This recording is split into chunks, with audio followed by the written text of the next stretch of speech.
Le pendule de Foucault de Stanley Kubrick. Fu allora che vidi il pendolo. C'est alors que je vis le pendule. C'est la première phrase du roman original d'Umberto Eco, Le pendule de Foucault.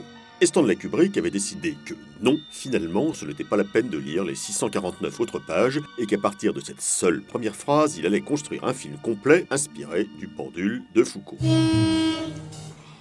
Qu'il avait en projet de tourner juste après Orange Mécanique 2, un de ces nombreux films inachevés dont nous avons retrouvé quelques images et qui laissait présager une véritable inflexion du style kubrickien. Vous avez l'intention d'acheter un scooter? Bienvenue chez Orange Mécanique. Mais nous n'avons pas le droit de vous montrer ces images, alors revenons vite au pendule de Foucault. Kubrick est venu incognito en repérage à Paris au musée des Arts et Métiers, se mêlant à la foule, et c'est alors qu'il vit le pendule.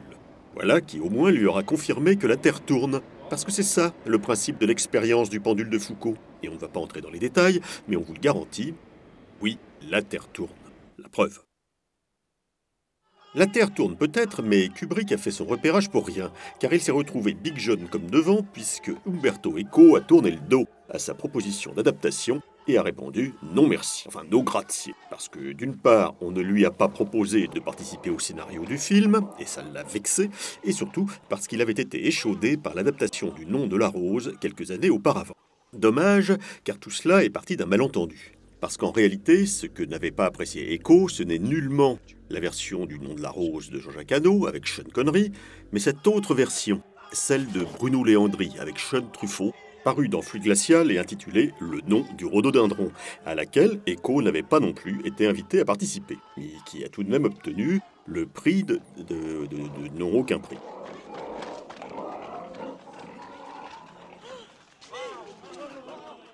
Résultat, Umberto Eco a publiquement déclaré « Plus jamais ça !»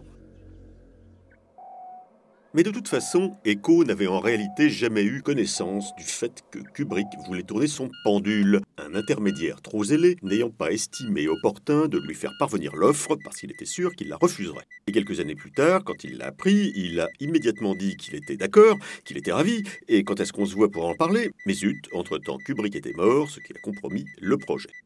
Et comme depuis Umberto Eco lui aussi nous a quittés, nous nous sommes dit, allez, puisque ce film n'a jamais existé, nous pouvons nous permettre de raconter n'importe quoi à son sujet, en particulier de tenter de vous faire croire que Kubrick n'avait lu que la seule première phrase du roman original.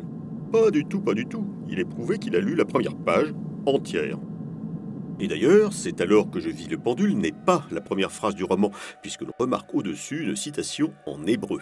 Mais qu'Umberto Eco n'avait pas jugé indispensable de traduire, il aimait bien faire son malin, Umberto quand même.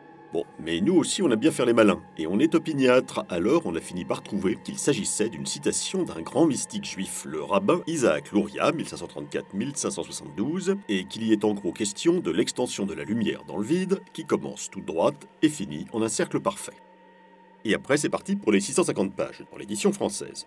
Que nous ne résumerons pas parce que d'abord c'est très compliqué, et également parce que nous aussi nous nous sommes contentés de lire la première phrase. Et au fond c'est normal que ce soit très compliqué. Une histoire de complot mondial, ça se doit de ne pas être limpide. Oui, le pendule de Foucault c'est une histoire de complot mondial. Alors désolé, nous ne pouvons vraiment pas vous en dire plus. Non, n'insistez pas. If you say a single word to anyone about what you have seen, mais on le sait peu, il existe quand même bien une adaptation très fidèle du roman d'Umberto Eco. Une adaptation secrète. Certes, elle est un peu austère, et elle a été diffusée une unique fois la nuit du 22 au 23 février 1990 sur la chaîne Paris Première.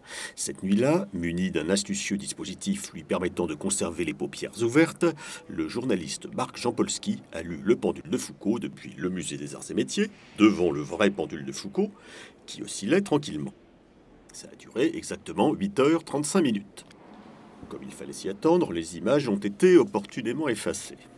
Mais nous avons pu, malgré tout, retrouver 2 photos, qui au fond devraient suffire pour se rendre compte de ce que ça donnait, d'autant que quand on dit Marc Jampolsky a lu Le pendule de Foucault, c'est vrai, mais à 2 détails près.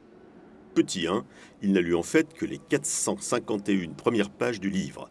Petit 2, il les a bien lus, ces 451 premières pages, oui, mais pas à voix haute. Alors on est forcé de le croire sur parole. Mais allez, on le croit. Toutefois, ce nombre 451 n'a a priori rien à voir avec la température à laquelle brûle le papier. En l'occurrence, 451 degrés Fahrenheit. Mais en fait, allez savoir si en réalité des forces occultes n'ont pas empêché Jean Polsky d'aller plus loin. En tout cas, sa performance lui a permis d'être inscrit dans le Guinness Book des records, dans la catégorie le plan fixe le plus long de l'histoire de la télévision, et aussi dans la catégorie la plus longue émission silencieuse. Bien, nous ne nous sommes tout de même pas simplifié la vie en choisissant le pendule de Foucault pour parler de Stanley Kubrick. Alors que les projets non réalisés de Kubrick, ce n'est pas ça qui manque. Avec lui, c'était d'ailleurs un peu à chaque jour son projet non réalisé. Par exemple, Napoléon, ou The Aryan Papers, Le Parfum, Blue Movie, Last Exit to Brooklyn, une biographie de Colette, et aussi une adaptation de Stefan Zweig, et aussi Entretien avec un vampire, et aussi Le Seigneur des Anneaux, ou Pinocchio. Et on en oublie comme ça une petite centaine de projets non réalisés de Kubrick, dont les documents de travail ont fini bien classés, bien au chaud, dans des centaines de cartons, eux-mêmes bien rangés sur des centaines de rayonnages, tous marqués SKA, Stanley Kubrick Archive. Personne ne reverra jamais certains de ces documents, c'est encore une part du complot, d'autant qu'il semble qu'un titre manque dans les cartons. Tiens, le pendule de Foucault. En effet, le biographe et beau-frère de Stanley Kubrick, Ian Harlan, a déclaré que non, son beau-frère Stanley n'avait en réalité jamais eu l'intention de tourner le pendule de Foucault. C'est une légende. Et voilà comment la raison d'être de notre chronique d'aujourd'hui s'écroule d'un coup. Décidément, quelqu'un veut nous faire taire. Alors restons prudents et abandonnons l'idée de parler du pendule de Foucault. Mais cela ne nous empêchera pas d'évoquer la pendule de Foucault. Michel Foucault, le philosophe. La pendule de Foucault, la voici. À défaut de prouver que la Terre tourne, elle présente au moins l'avantage de donner l'heure. Et on peut l'acheter sur ce site de vente australien. Ça coûte 27 $ australiens et 99 cents. Plus le port. Et en Australie, elle tourne dans le même sens qu'à Paris, la Terre ?